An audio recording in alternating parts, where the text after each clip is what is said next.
I'm Kyle Spishock. I'm here with CEO and founder of Hebi Studios, Angelus Delacroix. For the people that don't know anything about you, let's talk about you and let's talk about Hebi Studios. Well, myself, I grew up in Chicago. After doing 10 years in the Marine Corps, I went to college. My first degree was in graphic arts. Then I went back to college. My second degree is in video game art and design. I worked for Blizzard, Treyarch, RackerGamers, Bethesda. When I first started Hebi Studios, it was myself and my best friend from high school. Basically, I wanted to get him out of Chicago, get him out of, anything bad or anything negative. So one day we were just trying to figure out what we wanted to come up with. That would be our game. And the way he came up was, how do you feel today? And he said, I feel like crap. And he asked me, how do I feel about the world? And I was like, the world feels like a sewer right now. And, then we started building stuff around that, and the idea for Oot Boy came out. I actually had to teach myself programming because 3 months into our first build of Oot Boy, my friend passed away. He was killed by a drunk driver.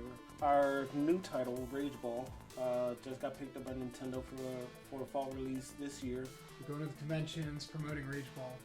You get Nintendo, a representative from Nintendo coming up to you, says he's interested. It was a few days later, he got a hold of you, and he wanted Rage Ball to be developed for the Wii U. With Rage Ball, it's a family-friendly game as well, so I felt that it was a good collaboration. It also had me feeling that we were moving in the right direction as well. You're staying in San Antonio. Why stay here when there's the glamour of Silicon Valley, Seattle?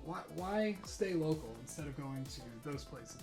Well, being here, we're the only studio here, so going to other places like Seattle, San Francisco, San Diego, you have a lot more competition.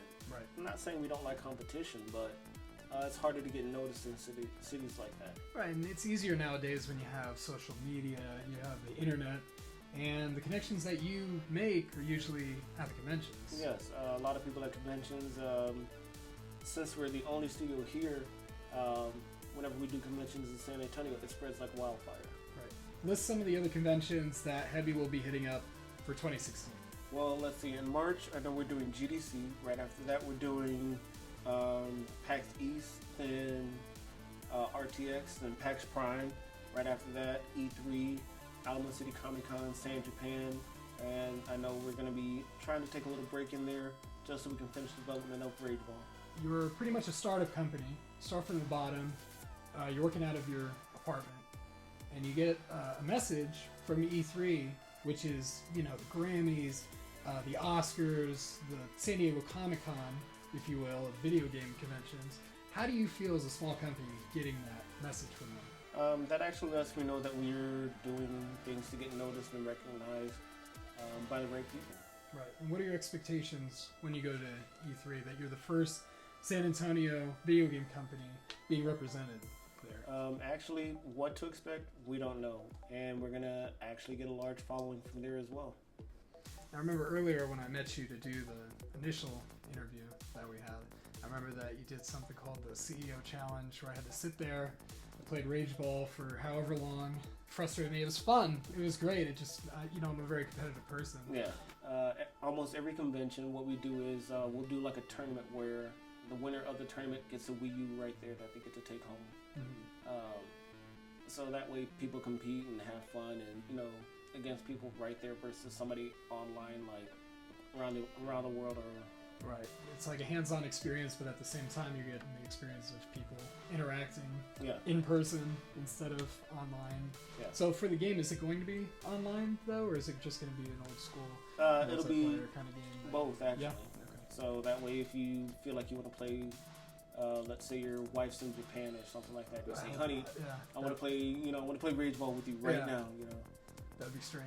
Yeah. First of all, I really hope that that's not the case for me. If she's traveling on business or something. Yeah, I'm already worried I might have some kids running around out there.